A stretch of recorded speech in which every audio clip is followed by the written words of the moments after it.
You're listening to DraftKings Network.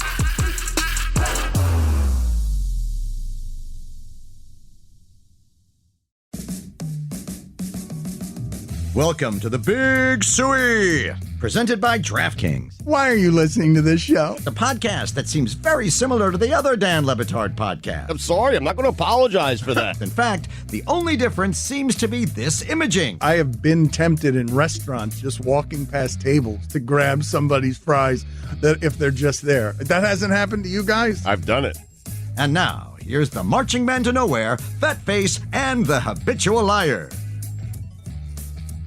Hey, today's the final day of our Miller Lite sweepstakes, where you can enter for a chance to hang out with us, and you can bring 3 of your friends for a weekend in Miami. You'll hang out for a taping of the show, get to experience our Monday Night Football watch party. I think the Titans are playing the Dolphins that day. It's all presented by Miller Lite. Enter right now. It's the last day to enter. Enter at MillerTimeMiami.com. No purchase necessary. Open to legal U.S. residents age 21 and older. Ends today. Once again, it ends today. See all official rules at MillerTimeMiami.com.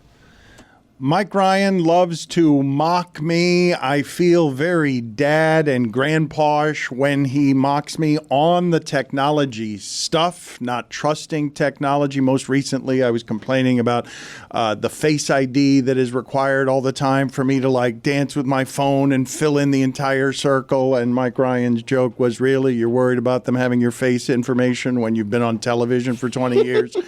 But I think you're talking about setting your Face ID. Yes. Just to set it. That's correct. Okay. I'm just saying I don't want... He doesn't want anybody to have his face. I don't want them to have that many details on my face, and I don't want them to have as much information as they have on me. But I tie this into what happened the other day here with Google Maps, where a hiker, they had to send a helicopter in to rescue a hiker who had been told on Google Maps to follow some phantom trail and ends up walking right off of a cliff. And I'm just curious, because I cannot be the only one distrusting the technology this way.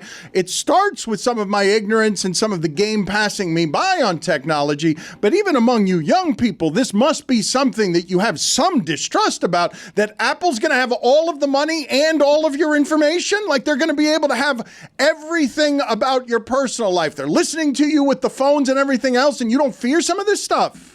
I'm not worried about them having all my information, because I grew up as a kid on the internet, and I know I willingly gave out a lot of my information online. Like, as a young kid, I was definitely the one that was like, I'm going to win my family a cruise. I'm going to do it. I'm just going to give them all this info. So they already know everything about me. I don't trust the maps, though, because I'm a walker, and the walking maps are terrible. Like, I was in Charlotte a week ago and Seattle, and I couldn't walk anywhere because it would take me the wrong way every time. And it's very stressful, so it's not good for walking. But outside of that, they already have my information, so I'm not going to stress about it. Define wrong way.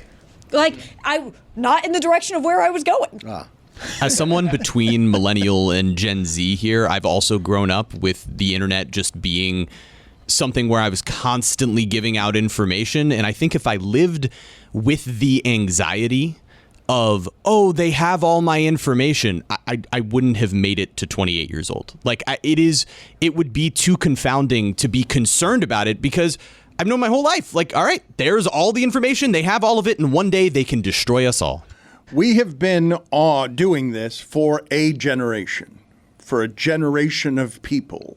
For 2 decades, we've been doing this. And I want to ask, because different people are going to have different experiences with what it is that I was saying yesterday about social media, which is, I want to believe that people are good. I have daily interactions all the time that suggest to me that people are good. And I can't tell on social media whether people are a more honest version of themselves, so therefore people are actually a lot crueler than I experience them to be when they can hide in anonymity or the disguise, or are they a more honest version of themselves on the internet, where they are people who are so angry by life circumstances that it feels good to them to tear down others? I'm genuinely confused. When I say or when I endorse that Chappelle says Twitter's not a real place, I do so because it comforts me to think the people I'm running into can't actually be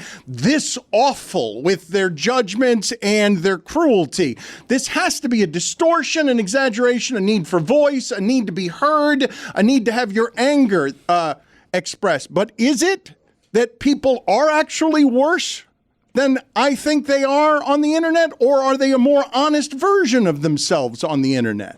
I think a lot of it is fronting. So when I was in college, I did like my senior thesis because I got cyberbullied a lot. And I was like, well, this is an easy project. So I reached out to people online who had sent me very mean comments. And I said, hey, I'm going to give you this. It wasn't my actual phone number, but a fake phone number. And you can call me and you can say whatever you want to me. I will let you do it. I just want to know why you said the things that you did. 90% of the time, they would block me. They would be like, screw you, I'm not going to do that. But I finally got one person to agree to it. And they were not like, they didn't even send me something that mean, and it started off the conversation of them being like, yeah, I don't regret it, I'm glad I said that to you, to 15 minutes later being like, I'm so sorry, I will never do that again, my daughters look up to you. I was like, well, that came out of nowhere. But I think it's something that you just are like masked by this veil, and so I don't actually think people are that bad. They just think they can get away with it, and then when you give them the opportunity to say it to you, they never do. The shield of anonymity is very real. This happens when I'm doing stand-up all the time, and I'm doing a joke, and someone just yells some stuff out, and I go, what was that? And then I hear silence, because that's when it's quiet. They're like, oh, it's not TV. This guy can hear me. And like dealing with hecklers is like, now you take that Twitter world and now you go into the real life, where now it's like, okay, now you can get called out on it. And when you can, that's when a lot of people back off. It makes sense that this as an entity would take away humanity, that the moment a human appears as a human, then everyone has to go back to human behavior. But I am so proud of the job that Juju does representing us on social media, and I worry about Juju's general mental health, because spending that much time in that acid pit, I don't believe is good for anybody. And I have conversations with Juju all the time where I'm just worried about him, because I don't think it's a good place to spend an addicted amount of obsessive compulsive time. I think it's poison in ways that affect mental health that we will know 20 years from now that we don't even understand now, because all of us are so comfortable with the new normal. When I say all of this, Juju, your thoughts are what? People on the internet are what? I know that it's a broad question, but which is closer to the truth? People are really that awful?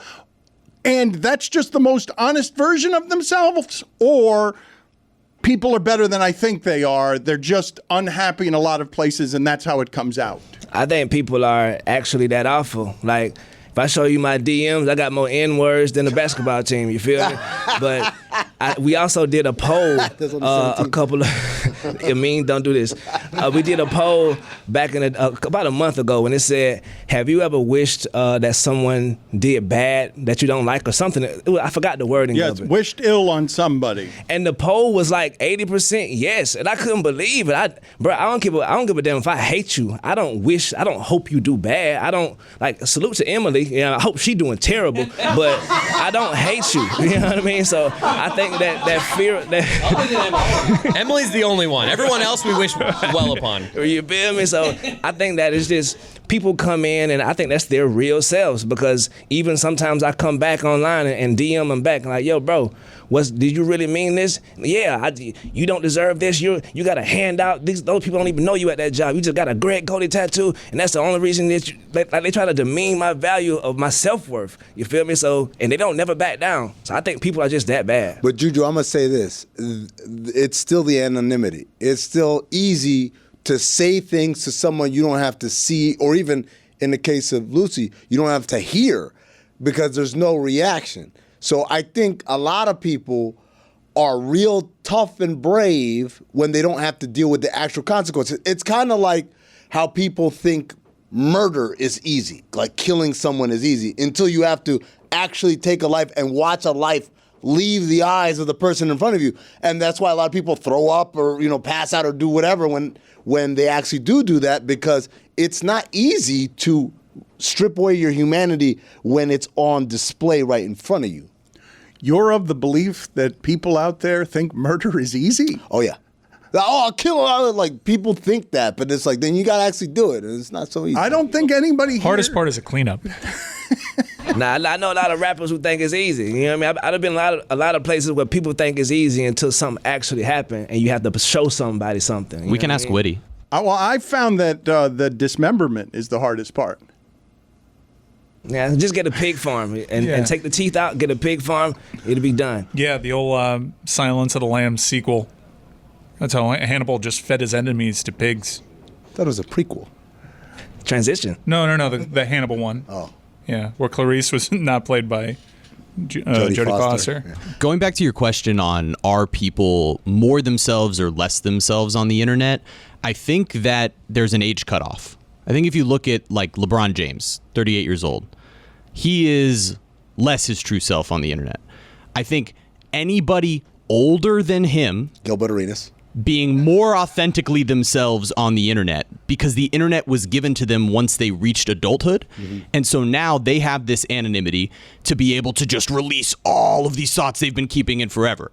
Where those of us who grew up with social media, we've been performing as content creators because these social media websites have been telling us to do so since a young age. And so we all have these internet personas that have pieces of us, just like, our personas on the show have pieces of us. But ultimately, like, our internet personas are a character. Brad, what is your experience on the internet? Oh, I'm fine, Dan. I'm fine. Just putting out stand. Everyone's very supportive of stand-up comedians on the internet. It's amazing. They don't latch on to one certain physical characteristic of yourself and just say that's the reason for all your success and that's the reason you're known. They don't do that at all. They don't say that you're a one-trick pony and only have one joke. It's very supportive. I don't know what this place is. I agree. Whitney Cummings is pregnant. You get a lot of you're not funny, right? Yes. Thank you, Dan. It's a professional funny person. No, it's just a professional funny person being told by people who aren't as funny and don't make their living at funny, people that he doesn't have to respect their opinion on funny, telling him he's not funny. Does that land on you the same way that, like, occasionally you'll get, you don't know anything about sports? I'm like, I do. I know a lot.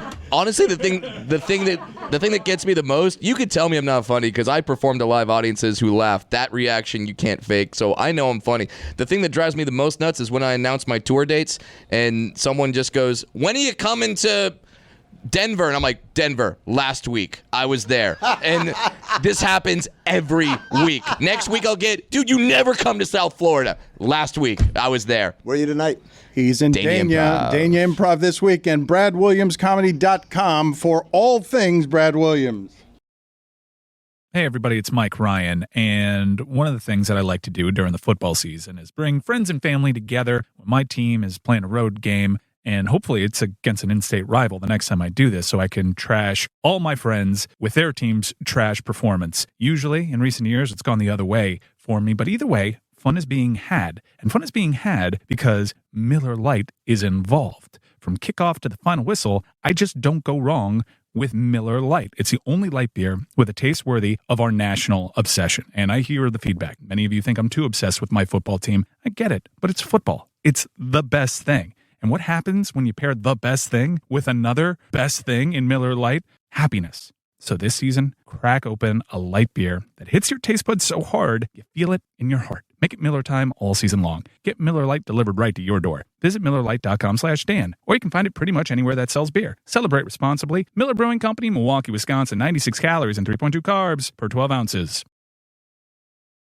Kentucky Fried Chicken's 2 for $5 wraps are back. And they're even introducing a new mac and cheese chicken wrap. Are you kidding me? Mac and cheese in a wrap? Two of my favorite things in the entire world. That is in addition to the classic and spicy slaw wraps. Creamy mac and cheese, a hand-breaded crispy chicken tender, and 3 cheese blend, all wrapped in a pillowy tortilla. God, do I love a pillowy tortilla. Order ahead on the app and cheer on tasty goodness with KFC's 2 for $5 wraps. It's finger looking good. Don Le Batard. Do you realize that for 30 minutes, now we might not have been doing good show, but we were doing show for about 30 minutes, and then you just decided to tell the story as if we were in the eating area. Stugotz. So many refer to it as a kitchen. Right. Eating area. Commissary. Who calls it an eating area? Nobody. Nobody. Right. An eating area. What's the bedroom? The sleeping area? Let's hang on. I got to go to the urinating area. I'll be right back. Eating area. This is the Don Le Batard Show with the Stugotz.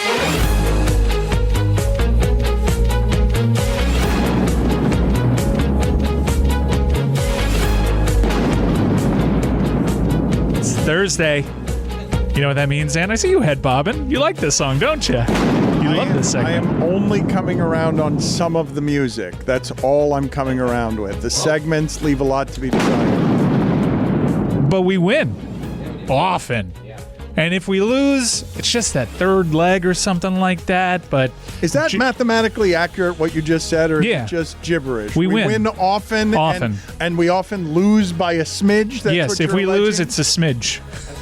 And look, an L's an L when it comes to a parlay, but, you know, just take that for what it's worth. Look it up. I could be giving you, if not just a parlay winner on Thursday Thunder, I could be giving you 3 individual winners. You never know. Chris Long the other day impressed me because he took the Denver Broncos on the money line at Buffalo. He took the under, which came in, and in the 3-leg parlay, he took Russell Wilson over 1.5 touchdown passes.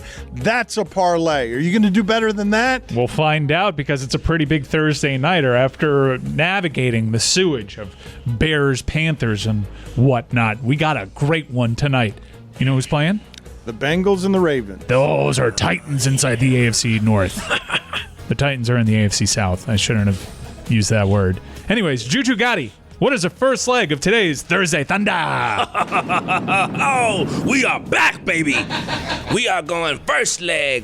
Tyler Jeffrey Boyd for 4.5 catches from the Joseph Burrow tonight. Amazing. T. Higgins is out for this game, so we assume that Tyler Boyd's going to pick up some of the production. By the way, Thursday Thunder is brought to you by DraftKings Sportsbook. Use code Dan when you sign up on the app for a limited time offer for new customers. Leg number 2, Juju. Oh, leg number 2. We are going to go for the person who was knighted by Joseph Burrow last Sunday. We're going to go with Tanner Hudson for 2.5 catches tonight. You got to dig it. For those of you who are not watching on YouTube, Juju is using an Excalibur sword that he is banging against his shoulders. He's wielding the sword right next to me, and he's doing it quite skillfully. The sword is bigger than you. Very interesting, because mostly it's my people that are associated with carrying a battle axe. But he's got the sword, and it fits. I think it fits, Juju. Skull! But we're not talking about the Vikings. And the third and most important leg, we are going to go with a moonwalker, with a great dancer, with a tattooed man. He goes by the name of OBJ, a.k.a. Odell Beckham Jr. 2.5 catches from the brother from Lamar Jackson. All right, so Odell has been a fine second or third receiver for them. How do you feel about that parlay, Mike? I love it, Dan, because when we win big. And if we lose, it's just by a smidge. That is not helpful. That is how we roll on Thursday Thunder. One thing you will never see this show do is go 0 for 3 on a parlay until we actually do. Never. Not this week, sir. Hasn't happened this season. Has it? I pulled Excalibur for this one. It is I like this character. It is a big sword. Yes, it's a strange character. Can I just put the sword next to Brad and see which is taller there? Because it feels like the sword, when he feels threatened by the sword, it feels like that sword is so large that it is actually larger than Brad. I feel like this sword is what they hold next to me to determine if I can get on the roller coaster or not. Hold on. Are you... Oh, he is taller. He is slightly taller than the sword. I can ride the ride! Why did I feel like clapping after seeing that? Anytime a dwarf can be taller than anything, it's a big accomplishment. We don't get a lot, but we can get that. Do you indeed have embarrassing moments with the child at the roller coaster? Because can I climb the chair first? Yes, because we'll wait for you. I'll wait for you to get back on the chair. Yes. I am curious, though, because that must happen, correct? If we're following the rules at the amusement park, there are times that Brad the dad is showing up at an amusement park and is not allowed to ride the ride if there are sticklers for the rules. Yes, correct? and then the 7-year-old that doesn't know the value of life gets right on. I've lived. I deserve it. I've sold out shows. I should be able to ride a damn roller coaster. And then when I tried to explain to the 17-year-old that's got a summer job the simple laws of physics, that my torso is average size, therefore the measurements do not apply to me because I'm going to fit inside the harness, be just fine. It's just that my arms and legs aren't going to wave in the wind like a wacky waving inflatable arm flailing tube man quite as much.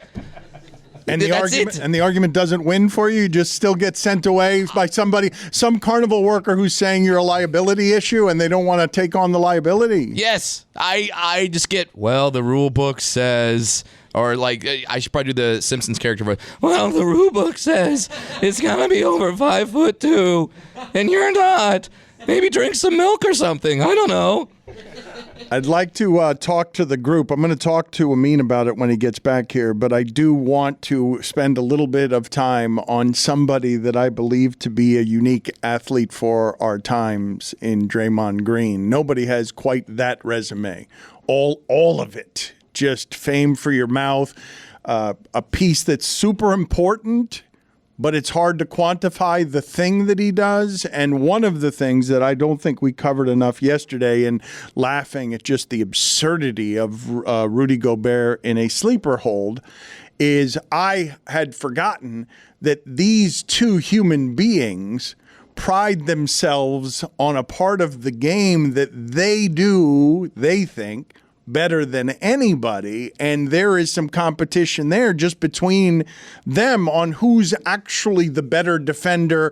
I identify as somebody who is great at this, so they don't like each other from there either.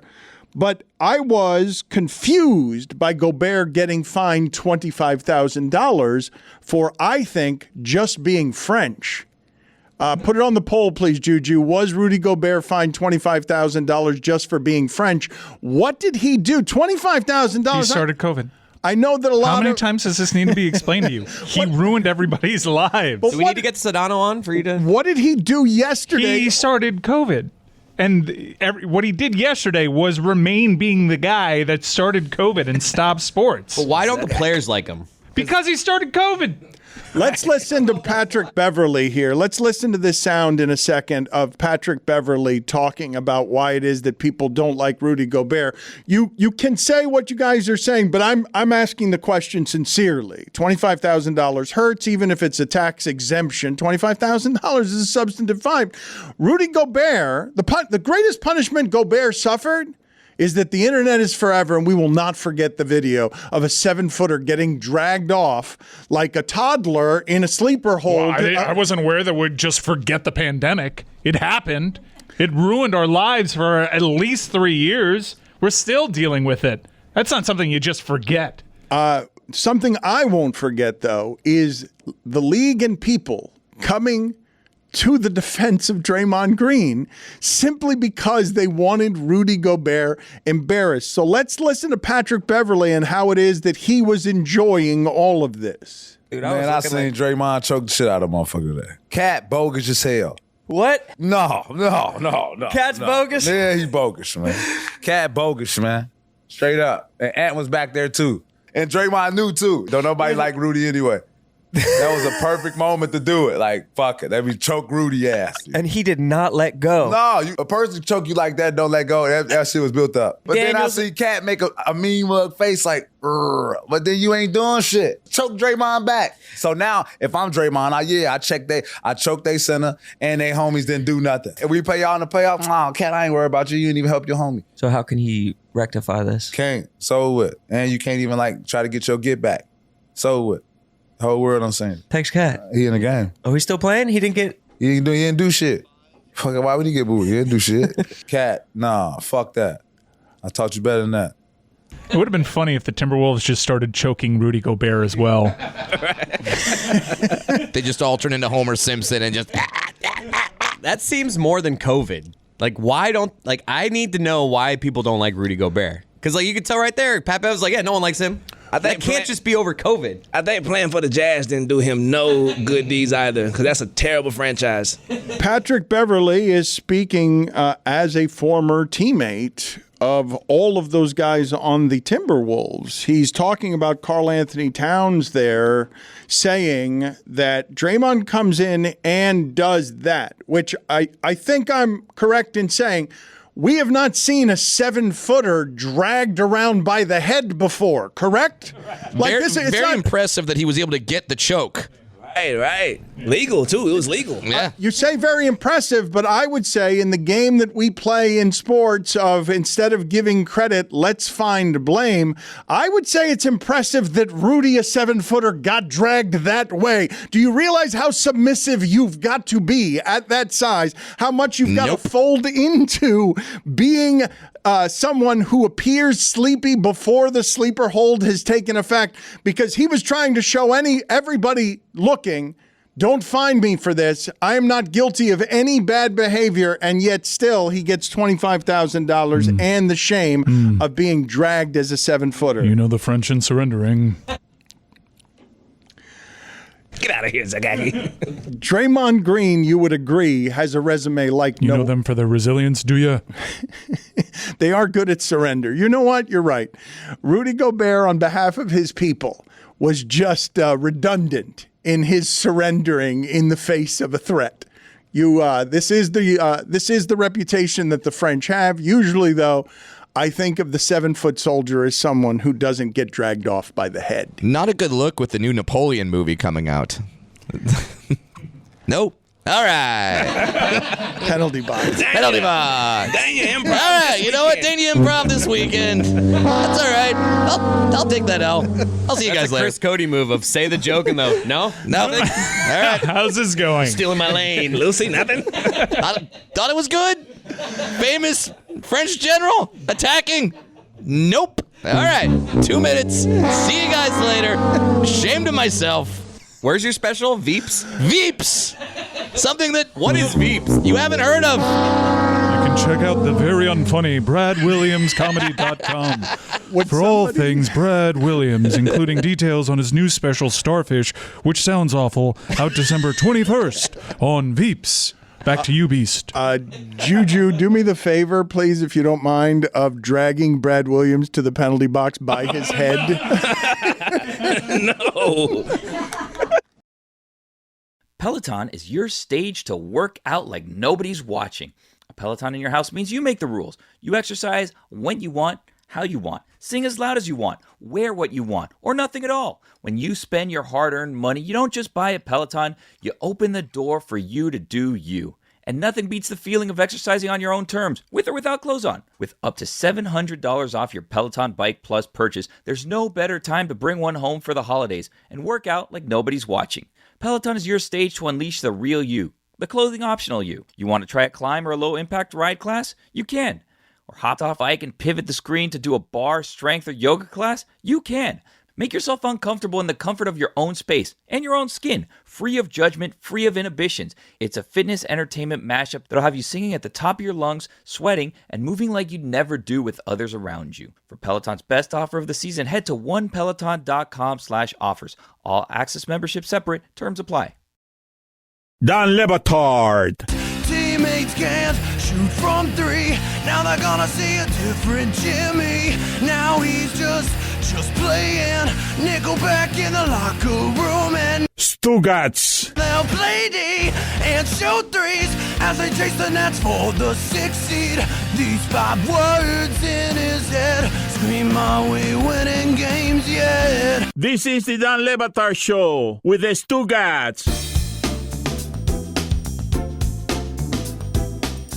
Juju is going to update some polls for us here for the week in just a second. But before we do this, Lucy, your reports from the field are getting better and better. They're also draining you more and more. You had 3 days off this week, and now you're flying right back out, visiting us briefly here. Where are you headed next? Clemson, South Carolina.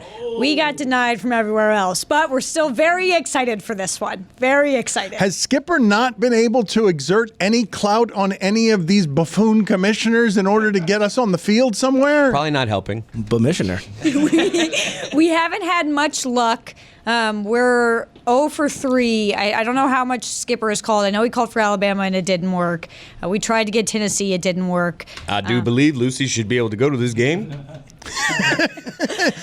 But we're all doing our best, and we're not mad at them for denying us. We just hope they give us the opportunity, because the University of Washington was very happy to help us, and they treated me like a little celebrity. It was so cool because they drove me around in the golf cart, and they loved it. I'll say. So just think about that, Tennessee. Okay, we are the Dan Le Batard show. You're just doing Foghorn Leghorn, and that's all you're doing with the I said. I do declare that she should go to this game. I am confused how it is that John Skipper still can't get my name right. Le Batard? Le Batard. And Luis in the video. He has the Chris little... Cote. the emphasis on the syllable. He's from the same area as me. Nobody talks like that. Nobody talks like that. I have a theory that he's actually just from Queens, and it's all a put on. The Southern gentleman.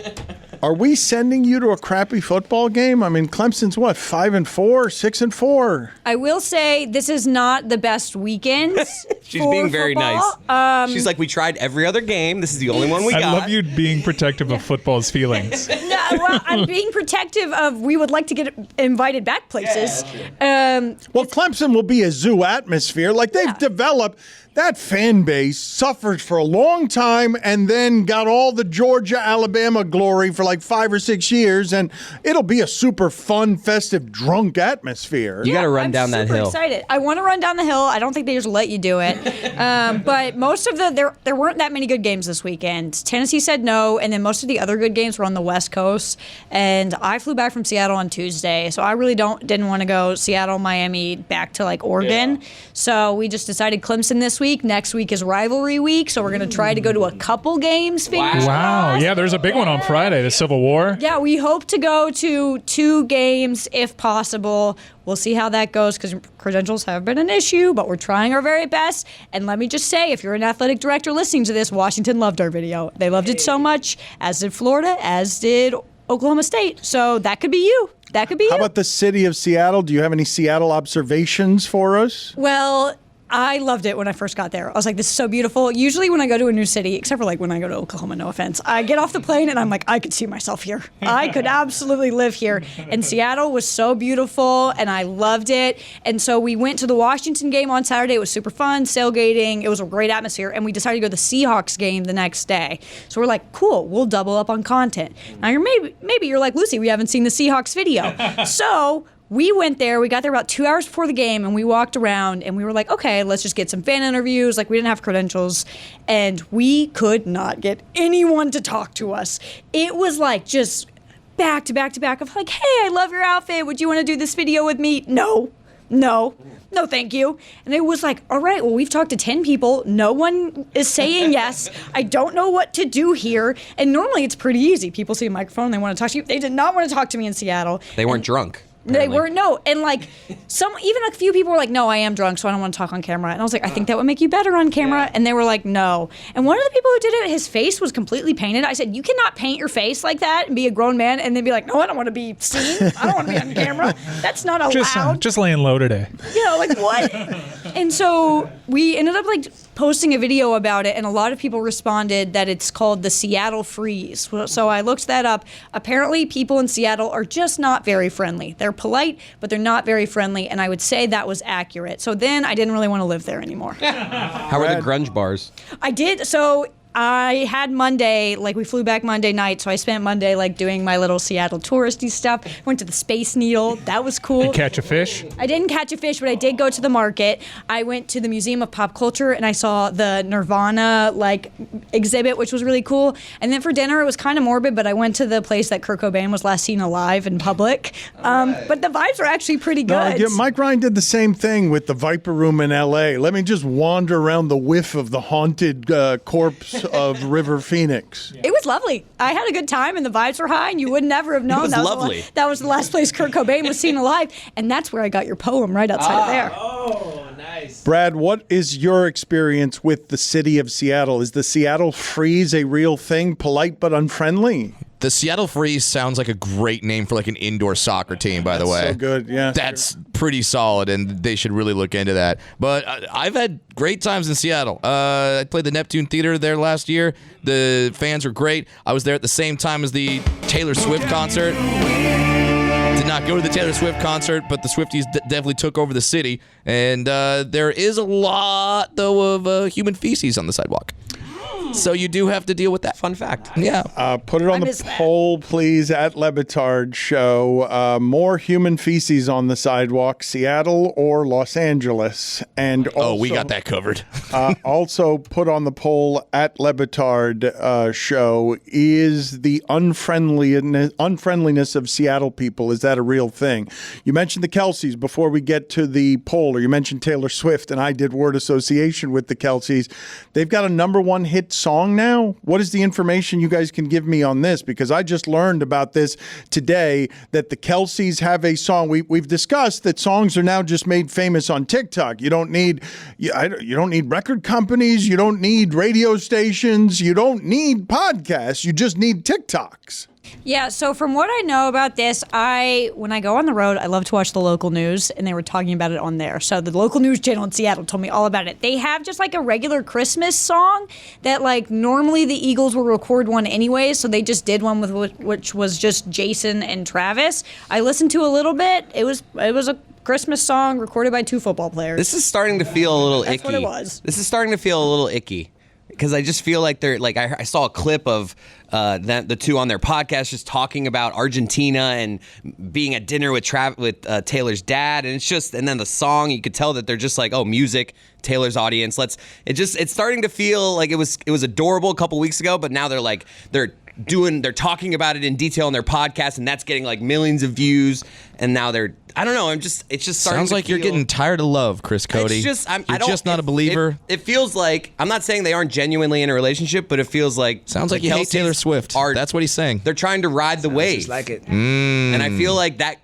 I'm trying to protect Travis because Taylor's going to see this stuff and be like, "Wow, a song?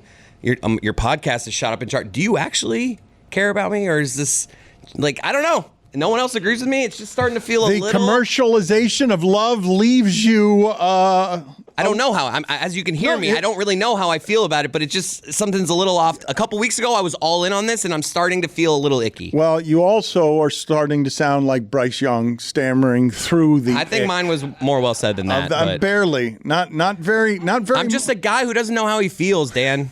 You don't feel it on the field. It's not it's not something that affects. I agree. It doesn't affect my play. That's not a reason. I have to be better because of me. It's not some outstanding circumstance. I have to be better. I have to push myself. I have to be better.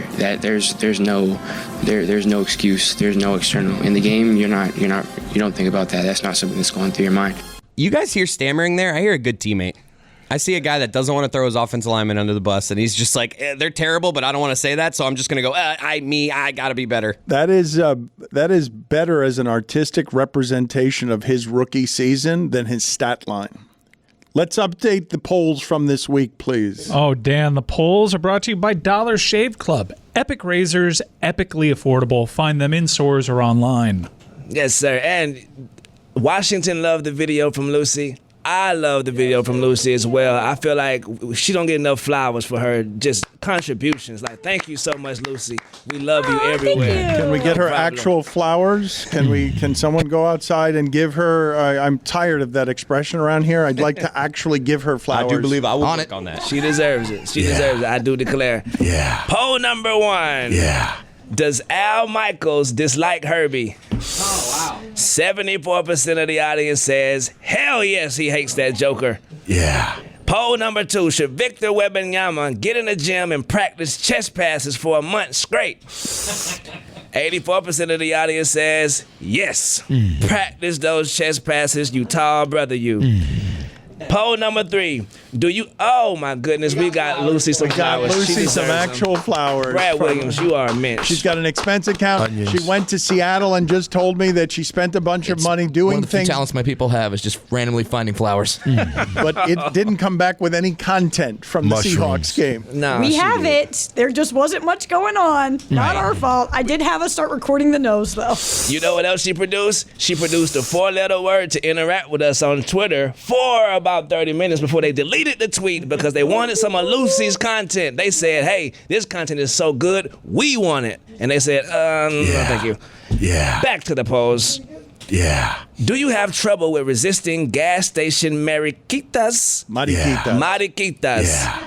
73% of the audience says no. That's a damn problem. Oh, really? Excuse me, can I I'm have a side alone order and of being tempted all the time by the banana chips at the gas station. Literally, I had to look them up when you said them. Is the gas station food in the South better than the gas station food in the North? This is big. Oh my God. This is a big one. 80% of the audience says the South does it better. Hey, oh. Amen. Who is that in my ear? Hey, That's oh. Joe Rose. Hey, oh. The big dog. Joe Rose is a freaky son of a gun. Babe, that's what it is. It's complimentary football, babe. 80% of the audience says yes, babe. It is. Yeah. Should Max Crosby have 3 X's in his first name? A thick. A thick yes from the audience. 93% of the audience says yes, he should. A thick. Tommy DeVito, you want to be a good quarterback in this league? You got to make your own damn bed. 87% of the audience says yes, you should have to, Tommy. Come on, brother. Right, you're getting free rent. Make up your bed. Damn, bro. Yeah. You're the starting quarterback. Yeah. Even if they are black, are they still blue jeans? Yeah. Scared you. Yeah. 54% of the audience says yes, Yeah. they're still blue There jeans. is not- Great Cody. Do you ever go over $1 when tipping the valet? You cheap sons of a guns. 24% of you. 76% of the audience says yes, they go over $1. Greg Cody, you are a cheap joker, and we love you. There is nothing like a thick. There is nothing like a curse word. Is it cuss or is it curse, though? How do you pronounce it? 54% of the audience says cuss with a USS. Excuse me, can I have a side order of? You can. Pause. When you do word association, let me start that over. I speak like a dang Onions. food. When you do word association, do you connect Rudy Gobert with COVID? Mushrooms. 80% of the audience feels like Jorge Sedano, Hollywood. They say yes, he is the starter and the breeder of it.